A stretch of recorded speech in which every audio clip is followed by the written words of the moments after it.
Continuista ou cessacionista? Dentro da sua visão, explique-nos um pouco o porquê você segue essa visão. Eu me identifico no meio entre essas duas nomenclaturas. Eu me considero como um semi-cessacionista. Semi? Por quê? Porque eu creio que o Espírito Santo continua ainda hoje dando à igreja a maioria dos dons mencionados nas Escrituras. Gente, presta atenção aqui. Essa é a primeira vez que você ouve esse termo. A gente sempre ouve, né? Cessacionismo e continuismo. E agora eu vou deixar essa câmera aqui totalmente para você, pastor Wilson. Ó, arrebenta, faz a sua exposição. Semi-cessacionista, você sabe que o Reginaldo vai me atribular, vai mandar mensagem, vai falar, que é isso? Não pode? Ou é ou não é? Ou é arminiano, ou é calvinista? Aí, respondendo a galera aí, irmãos, é lógico que, teologicamente, como estudante da Bíblia, observador da Bíblia, a gente, uma hora e outra, escolhe uma corrente teológica para seguir. Isso não é pecado, tá? Para você que acha que é pecado, isso não é pecado não, irmão. Porque teve pessoas que se debruçaram muito antes de nós e deixaram o seu legado, escreveram, se debruçaram, doaram a sua vida, doaram o seu tempo, morreram por aquilo, exaustivamente trabalharam para que a Bíblia estivesse sendo exposta para nós no seu sentido mais puro. E aí o nosso amigo reverendo Wilson aqui vai falar, né? Ele já escolheu o lado dele. Eu botei aqui, continuista ou cessacionista, e por que você escolheu? Ele fala até que é um semi-cessacionista. Mas por quê? Esse termo cessacionista, ele é muito mal compreendido. Sim. Quando uma pessoa fala, você é cessacionista, o cara traz a ideia que ele não acredita que acabou todos os dons. E não é isso que o cessacionista defende. Quando ele diz que ele é cessacionista, ele está dizendo que ele não está dizendo que ele não crê que todos os dons acabam. Não, alguns dons cessaram, mas outros continuam em plena atividade. No Novo Testamento, há 3 passagens especiais que apresentam lista de dons espirituais. A primeira está lá em Romanos, capítulo 12, versículo 6 a 8, que menciona lá 7 itens, 7 dons destacados por Paulo. Primeiro, Paulo fala sobre profecia, né? O primeiro dom lá que Paulo destaca em Romanos 12. Então, o profeta era alguém que recebia a revelação direta de Deus e as transmitia aos homens de forma inerrante e infalível. No Novo Testamento, as revelações proféticas eram predominantemente doutrinárias. Ou seja, os profetas revelavam verdades divinas ocultas a outras gerações. Essas verdades eram também chamadas de mistério, como está em Efésios capítulo 3, versículo 4 e 5. Raramente os profetas traziam revelações sobre o futuro, sobre a vida particular de alguém. E ao que parece, só faziam isso quando a revelação tinha algo de impacto sobre a igreja, como nós vemos lá em Atos capítulo 11, versículo 28, Atos capítulo 21, versículo 10 e 11. Os profetas tinham como função primária lançar as bases doutrinárias, a ética, o funcionamento da igreja. Está lá em Efésios capítulo 2, versículo 20. Como essas bases foram todas lançadas nos tempos dos apóstolos, os profetas deixaram de existir, já no final do 1º século. Então, o dom de profecia, portanto, não existe mais. Então, eu diria que o dom de profecia ele está dentro de um grupo de dons chamado de dons extraordinários. Entendeu? Então, eu faço essa divisão de dons extraordinários para dons ordinários. Quando eu prego, exponho a palavra, não seria também utilização do dom da profecia? Dentro uma posição assim... simplória? Poderia dizer que sim. Entendeu? Eu tá expondo a palavra, trazendo ali uma mensagem, mas o termo, assim, realmente, profecia, eu creio que esse termo, ele cessou ali no 1º século. E aí, ainda continuando aqui no capítulo 12 de Romanos, Outro dom que o apóstolo Paulo vai destacar é o dom de serviço. Esse dom era a habilidade dada por Deus de realizar bem aqueles trabalhos que são considerados inferiores pelas pessoas em geral. Nem todas são capazes de fazer esses serviços com qualidade. Por isso Deus dotou alguns homens e mulheres da igreja com essa capacidade especial para realizar tarefas dessa natureza em favor dos santos. Então esse dom eu creio que ainda tem atividade, está em atividade. Creio que Deus está distribuindo esse dom, o dom de serviço para as pessoas. E aí eu coloco esse dom aí, dom de serviço, no grupo chamado grupo ordinário. Um outro dom que o Paulo destaca em Romanos 12 é o dom de ensino.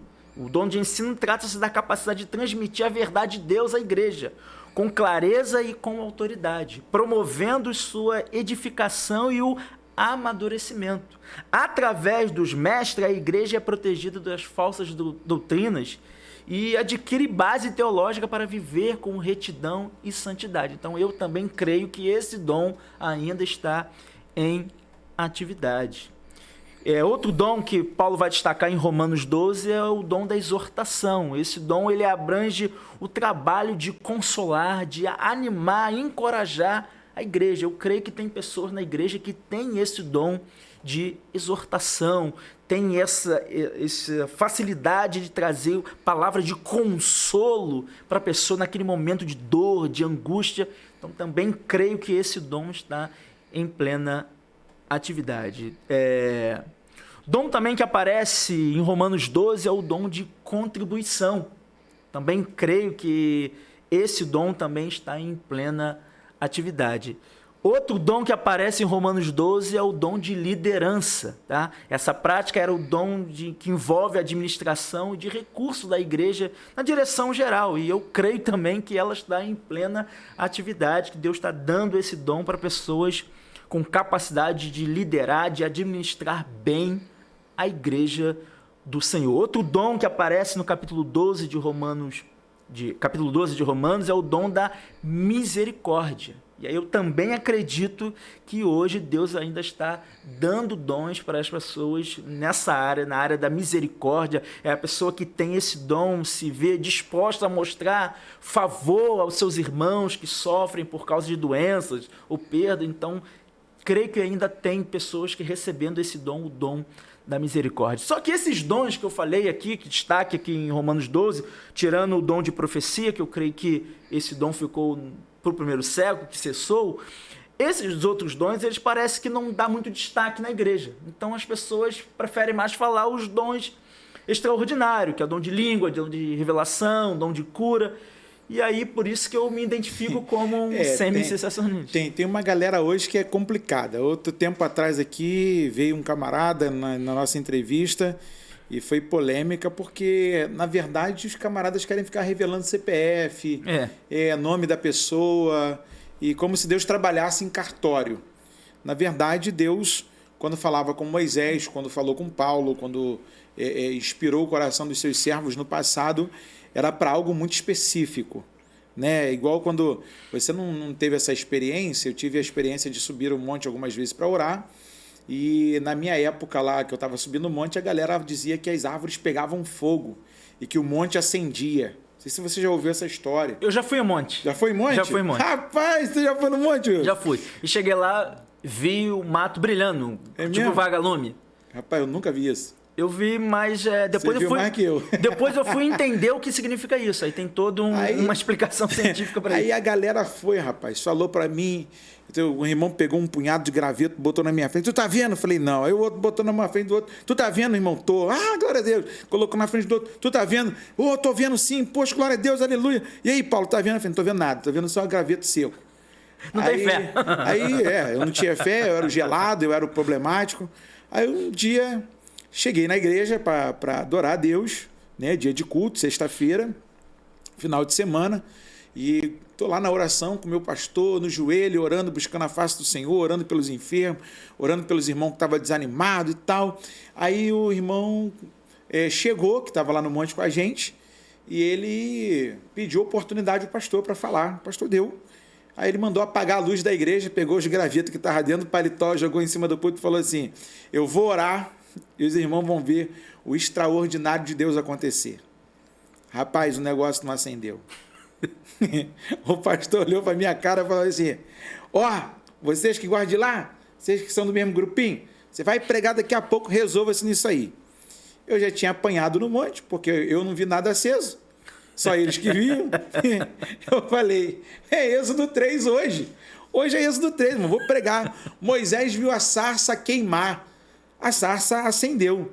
Deus falou com Moisés, poxa, a sarça não tem boca, e Deus usou uma planta através de um fogo e falou com Moisés: tira a sandália dos teus pés, que o lugar que tu estás é terra santa e tal. Conversou com Moisés. Eu falei, Moisés, depois de passar pela belíssima experiência com Deus no monte, Deus mandou ele libertar um povo.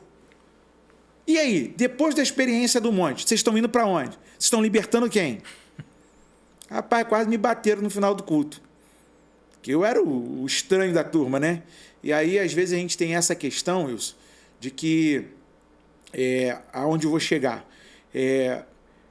Não é que eu negue aquilo que eu faço parte. Eu creio em muitas coisas, só que tem coisas que são muito absurdas. E quando você vai fazer um paralelismo bíblico, você olha assim e fala assim, rapaz, aconteceu sim, tem até na Bíblia, mas quando aconteceu, houve a grande transformação e a libertação do povo. Agora, esses caras não libertam assim nem dos seus maus pensamentos? Aí fica complicado. E aí a pergunta é, quando eu descreio de apenas um único dom na listagem bíblica, eu posso ser considerado um cessacionista? Pode. Sim. Pode. Se eu porque o continuista é a ideia de cara crer em todos os dons, todos. Todos eles têm que estar em evidência. O cessacionista, ou melhor, o semi, como eu prefiro usar, é aquele que acredita que alguns dons estão em atividade, mas outros não. Okay. E aí esses que não estão em atividade, eu acredito que está na categoria de dons extraordinários, entendeu? Que ficaram para aquele período bíblico, porque tinham um propósito. Agora que a igreja já está estabelecida, eu creio que Deus fala por meio da sua palavra, mas isso não significa que eu estou limitando. Não, Deus é Deus. Se quiser agir, Ele vai agir, mas eu creio que esses dons extraordinários ficaram para o período bíblico.